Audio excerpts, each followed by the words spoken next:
This week, the March for Life on Washington, D.C. Since Roe v. Wade was overturned, what's the reaction? A full report from a journalist who was there.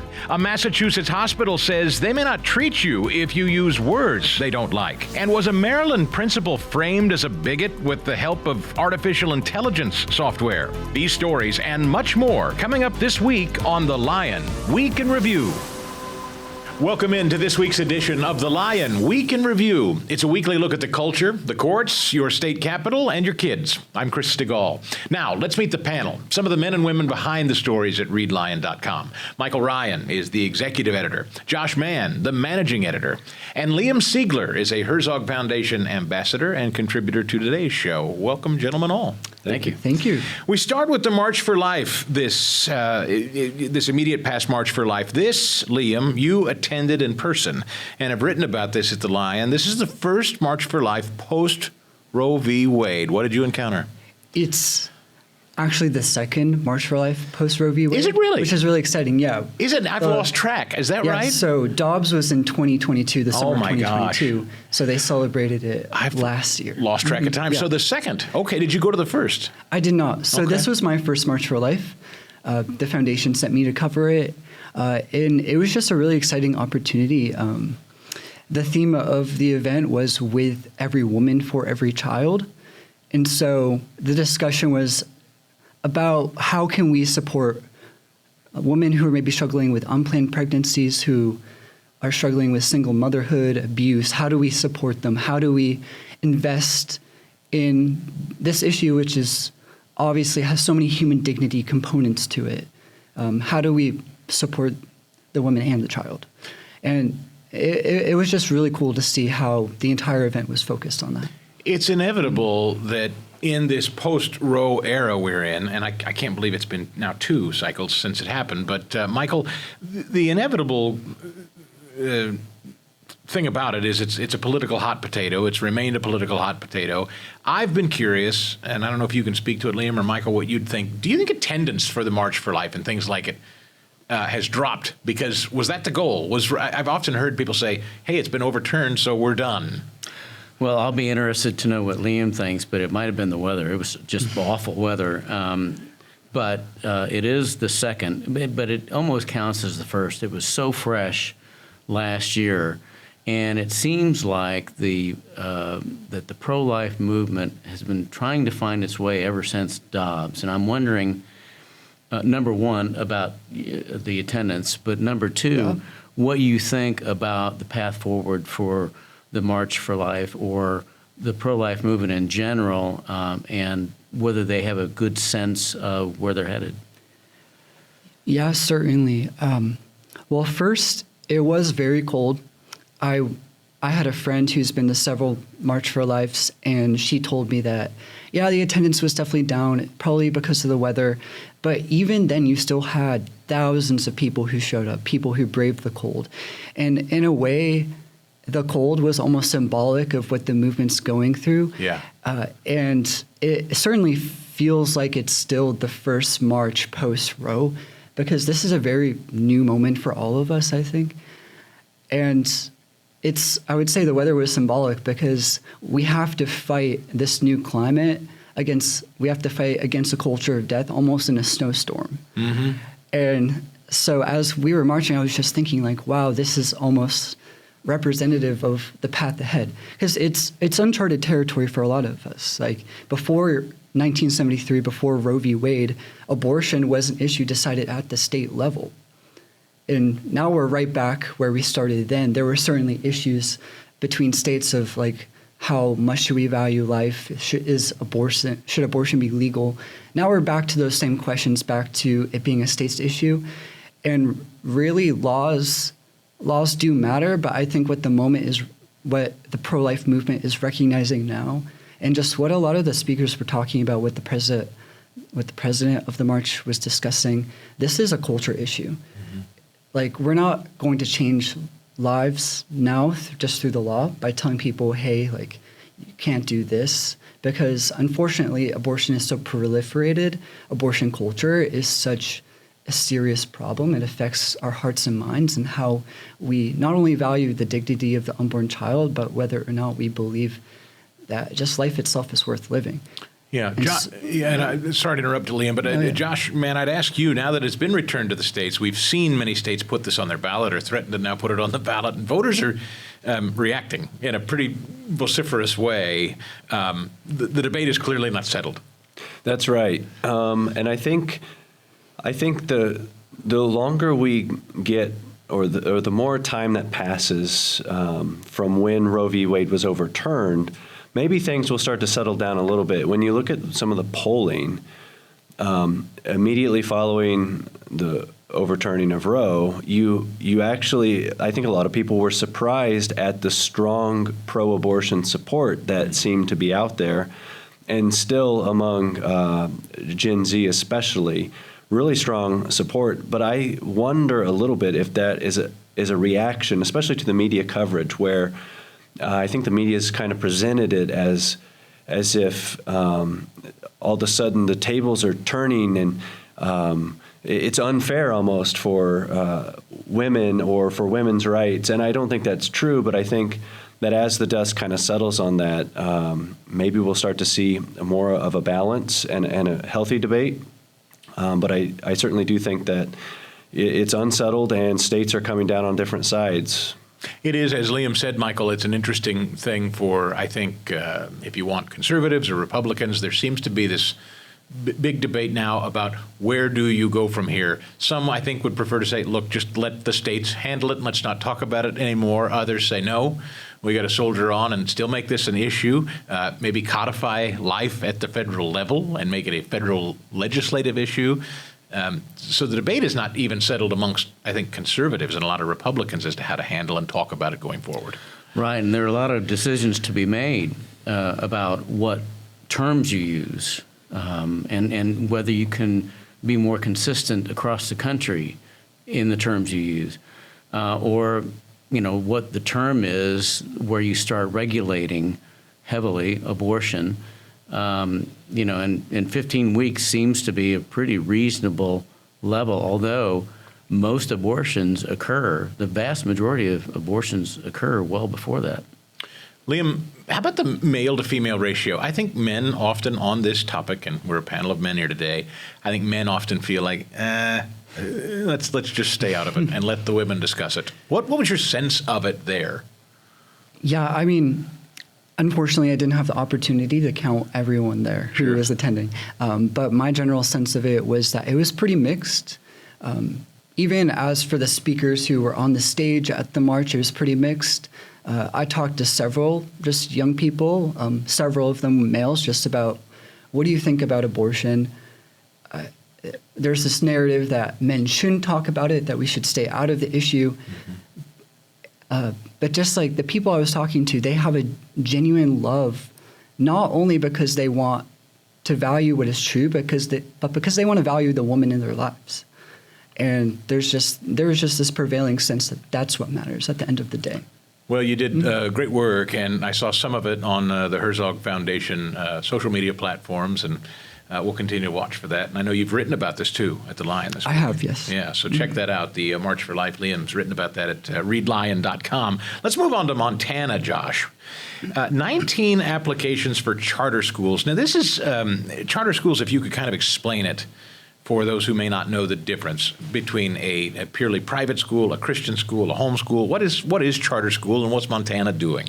Yeah, so charter schools are public schools. They get public funds, but their board is independent generally. And so there is more freedom. They tend to also innovate and have more flexibility in terms of the curricula and their programming. So it's kind of this hybrid. It's still publicly funded, but it's more flexible, usually outperforms local public schools. Well, Montana is a state that has had very little school choice since its inception, and it just passed a bill last year to allow for charter schools, and this is the first wave of applications that have been approved.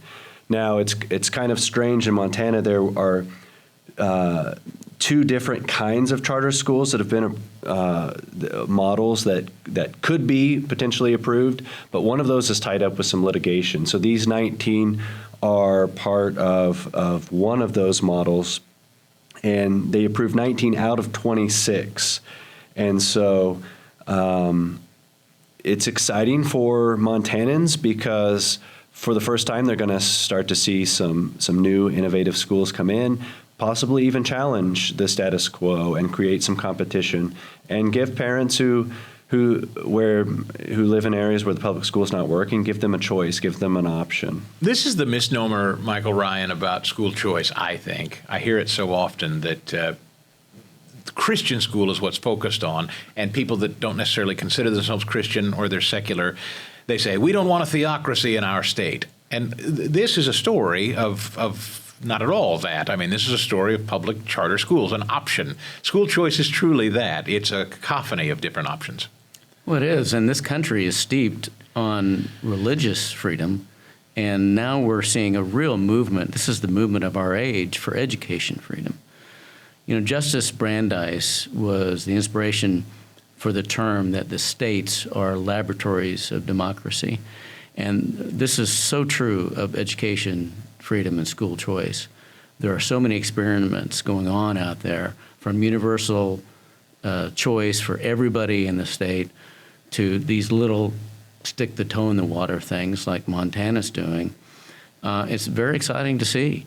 It's hard to see, though, how the end product of all these experimentations isn't complete universal education freedom. I think it's going to be moving that way, absolutely.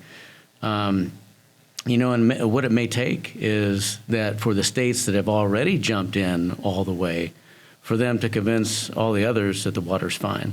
Liam, you've traveled the country with the Herzog ambassadors, and maybe, I mean, this would be a good time to kind of explain to folks watching or listening what the ambassadors do, because you actually, on behalf of the foundation, will travel around and discuss these issues. Mm-hmm. Yeah, for sure. I mean, during our travels, we meet with Christian educators all throughout the country explaining what the Herzog Foundation has to offer. And I think one of the really cool things I've been able to see about it is educational pluralism just lived out. Mm-hmm. And you're not getting a one-size-fits-all model. Like we're meeting with like Orthodox schools, Catholic schools. Yeah, by the way, and to interrupt you, no one is advocating that either, to be clear, right? And I think that's always, there seems to be an attitude amongst some that that's the position is faith-based schools and only faith-based schools. I've never met anybody that suggests that. Yeah, like they say, oh, you're just trying to like ram this Christian propaganda down our throats, but if you were to ask like those different schools about like the Christian worldview that they have, they would all take maybe a different approach for how they would educate their kids. So like there's just ignorance about what the type of education is, and you talk to them about it, and you talk to them just like, oh, how are your schools doing? And like academically, these schools are very rigorous. Well, if you don't mind me, I've been to a lot of buffets over the years, and I've never accused Golden Corral of ramming mashed potatoes down my throat. I mean, it's just one of the choices. That's true. And Josh, the thing about it is, I spent some time with Governor Sanders, who's passed universal school choice with the legislature in Arkansas. It's only a year old, but quite frankly, there aren't a lot of people that even know about it yet. So I'm not even sure, a lot of people's head is in this space yet where I have a choice. Yeah, that's a good point. And I think that, for those parents who are desperate to get their kids in better schools, they're going to be probably the first to jump on board.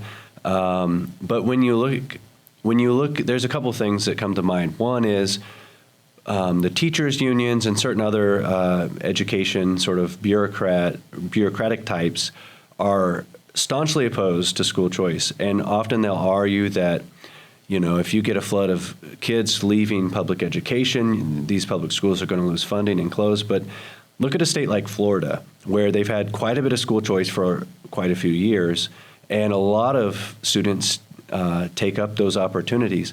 Still, 80% or something of the kids are in public schools. So in states that have had school choice for a little bit longer than Arkansas, you do see an uptake. In Arizona, I think there's something like 70,000 who have begun to participate in their ESA. That's a lot of people.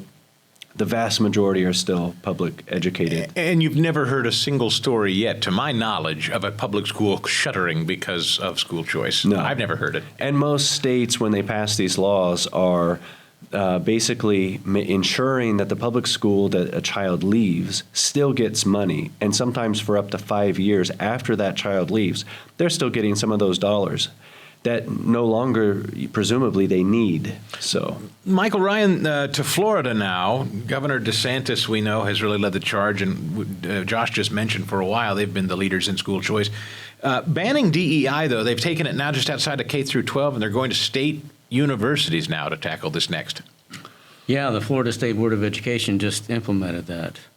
And there is a law, the Stop Woke Act, I believe, that also covers K through 12, but that's caught up in the courts right now. But because this is a board action, it's already gone into effect here. And basically, they're saying no funding for DEI. DEI may have been well-intentioned, like, I don't know, Bolshevism, but the implementation is different than the idea. Yeah. And in many cases, critics are saying that DEI is the only racism in the building. Mm-hmm. And so that's kind of ironic, given that it's supposed to be pushing it out. We did a story not too long ago about a Connecticut teacher who was forced to sit through a presentation basically shaming, white Christian males like him. And then when he objected to it, he was reprimanded and threatened with firing. So this is kind of what the implementation looks like.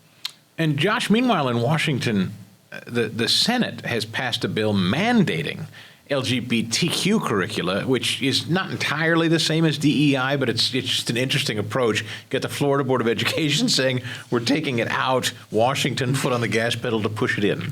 yeah, and we're seeing a lot of this kind of happen in states, depending on how blue or red they might be.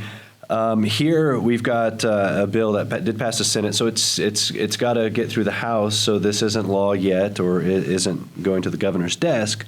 However, it did pass 2919 in the Senate, and essentially it would require public schools to make sure that they're teaching the histories, contributions, and perspectives of historically marginalized and underrepresented groups. Now, that doesn't sound too bad of a thing, but what we've seen is oftentimes with this kind of thing, this is where people get concerned about ideologies and indoctrination kind of sneaking in the door. One senator there, in fact, worried that it will drive parents out, that at a time where school has become quite divisive, that it's that kind of woke identity politics that needs to actually stay out of the schools. Liam, as the younger person on this panel, I'll ask you, a little post-college in your travels with the ambassador program, what are younger people, your age and maybe younger, if you've talked with them, does this come up much? DEI, these LGBTQ curriculum, is that a thought or a concern or a discussion, or is it just sort of accepted in a certain age demographic that that's the new reality? Yeah, I mean, it's one of the topics of conversation that typically comes up around like my college friends. For my friends that go to state schools, this is something that they have to encounter in the curriculum. Are they aware of it? A sincere question. Yeah. Or has it just been something they've been so subtly exposed to over time, they're just used to it? Yeah, I mean, it really does depend on who you ask. Yeah. I mean, I have some more liberal friends who don't have a problem with it. And the unfortunate reality is that education is so politicized, so I think everyone knows about it. Education is created into a battleground. Mm-hmm. And so, unfortunately, like I have friends who like will work for a government agency, and there's a DEI training, or friends in state schools that are putting them through trainings over, like, assuming that I don't know, the whole thing, just like talking about like really serious issues, but from a very rigid ideological angle. And a lot of people my age are uncomfortable with it. A lot of people, and I think this might be where the majority lies, or where there's a significant population, they just don't care, like apathetic to it. Yes. Michael, my sons are late teens, almost 20. I sense among some of their peer groups a tide turning, almost a resistance, a hostility to this, particularly young white men who I think have been coming up of age to think they're bad people just by virtue of their genetic makeup. And I think maybe it's Pollyanna. It seems like maybe there's a backlash to it coming. Well, I think it's growing. Yeah. And when this was first rolled out, it was unquestioned. I mean, you could not question this curricula, this agenda. But, you know, if the students aren't talking about it, the parents sure are, forming groups, all kinds of groups across the country. And their point of view is that the schools are using this to drive a wedge between them and their children. And you look at what schools are doing. I mean, they're hiding gender decisions by students. They're hiding even social transitions that are being kind of orchestrated by the schools. They're hiding bathroom policies from the parents. They're giving out age-inappropriate books. And again, they're white shaming. Parents need to know what's going on in their schools. They need to vote when it comes to time to vote for the school board. And ultimately, if necessary, they need to vote with their feet. And of course, at the Lion, at readlion.com, you write about a whole litany of things, as we've talked about, the schools, the culture, politics. This culture argument now extends into medicine, if anybody had any doubt, Josh. And this is an amazing story that you have at the Lion. A Massachusetts hospital is now policing people's use of words in consideration of whether they'll treat them. Is this right? Yeah, that's right. So this policy, it's a code of conduct, they call it, where you could be denied care if you use what they call unwelcome words. Now, officially, words or actions that are disrespectful, racist, discriminatory, hostile, etc., are not welcome and will not be tolerated. Now, that seems reasonable. But when then they specify that body language, tone of voice are important parts of this. And in today's culture and with kind of this push that's sometimes described as woke, which includes such beliefs that your gender is whatever you say it is, when you think about a health context, this actually becomes a problem because let's just take pregnancy, for example, biological reality affecting one biological sex. But if all of a sudden you're a woman who's requesting a biological female doctor, which I've known many people who've made such requests, well, is that intolerant? Would that be unwelcome? Could they deny you care? And so there's a lot of concern over these kinds of policies basically saying, oh, by the way, you can't say certain things, and if you do talk, we want you to say it this way. And so it's, there's a real freedom of speech issue here, not to mention the fact that this is healthcare. I mean, people's health is at stake. Michael Ryan, I think of my 72-year-old dad, an Archie Bunker type character maybe, who goes into the hospital and he's filling in. I've seen these checklists, are you pregnant? Well, I'm a man. I can imagine a person my dad's age saying, of course I'm not. I'm a man. I can't be. In this Massachusetts hospital, I assume that would mean he wouldn't get care, perhaps. Yeah, my mom often didn't like my tone, but she always fed me. So God bless her for that. She didn't deny me care. But this, it's not an academic exercise we're talking about. People have been denied care because of this. I think there was a cancer patient that was shown the door because she objected to something. It's like, and it's not just what you say.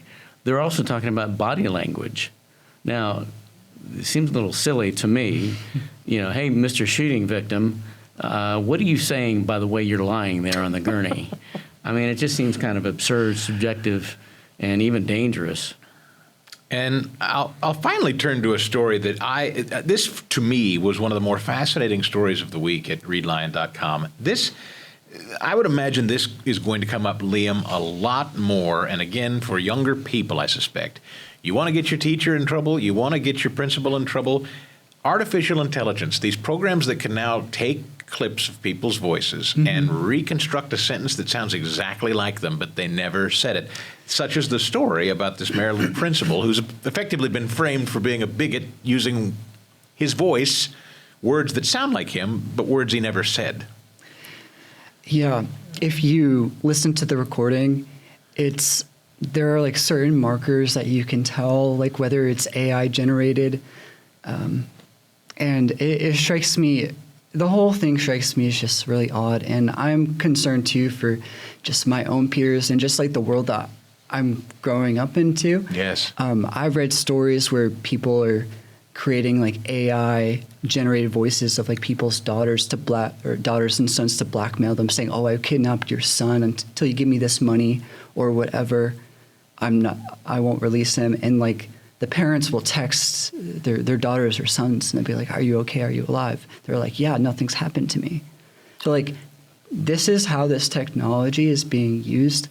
And without any sense of moral responsibility or accountability, it can be used for really dangerous ends, I think. I guess we haven't necessarily shut the door on this principal not being involved in this story, but we're pretty sure that's the case? Well, it is compelling audio, and in fact, the school began an immediate investigation. So they're trying to figure out whether it's fake or not. The question I have is, how are they going to know? Right. In the story, we quote a cybersecurity expert who says, a couple minutes of YouTube audio is all you really need to use a free AI program to do one of these.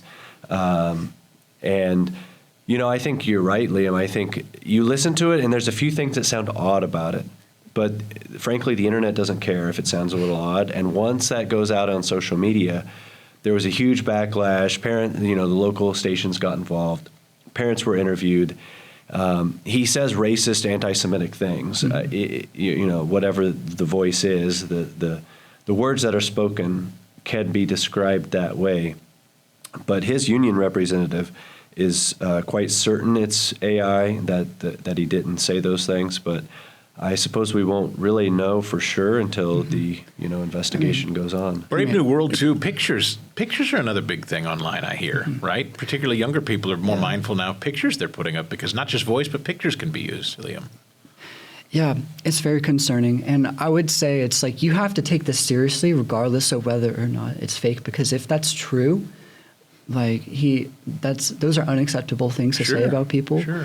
But that's just the world that we live in now. It's like we can have such uncertainty, and that things that are completely fake and completely contrived can be weaponized against people. Brave New World, Michael Ryan. It is. The internet may not care, but administrators better care, teachers better care, and the legal system better care. Yes. The presumption of innocence has never been more important. I don't know if this was real or not, but if it's fake, you cannot punish somebody for something that was done to them. And AI has become, in audio and video, what Photoshop has been, which means it's a trick to your senses. Do you know if this is real or not? And the question is, if it's not real, has the legal system kept up with what's going on? What are the penalties if somebody did this to somebody? Yeah, you can, this, more than even lying, this can give the presentation of something really awful that looks so real it would destroy people, it seems. Listen, before we get out of here today, we always like to ask the panel about their favorite stories of the week at readlion.com. So, Michael, we start with you today. What do you have as your favorite of the week? Well, I'm not going to break any new ground. The Montana story is my favorite story because it's yet another state experimenting in education freedom. God bless them for that. Whatever you want to try it and see what works. And that's what Brandeis was talking about. It is the beauty of 50 states being different laboratories for experimenting in democracy. And nothing is more democratic than freedom. I personally call people, Liam, to your story about the March for Life. That's why you're here. But is there anything else in particular you'd call people's attention to? Well, I was going to do a little shameless plug. Sure. I wrote one story about the march, but a second story just about Gen Z perspectives from the march. Excellent. So personally, I enjoyed just talking to my peers about it. Like, how are you involved? What do you think? What do you think is the movement going forward? Because, I feel the solidarity with them. Like, this is the movement, and here's what we're fighting for. So I had a lot of fun writing that, and I'd be happy if anyone listening where to check it out. Check it out. Yeah. Thank you for your contributions on that, Liam. And Josh, how about you this week?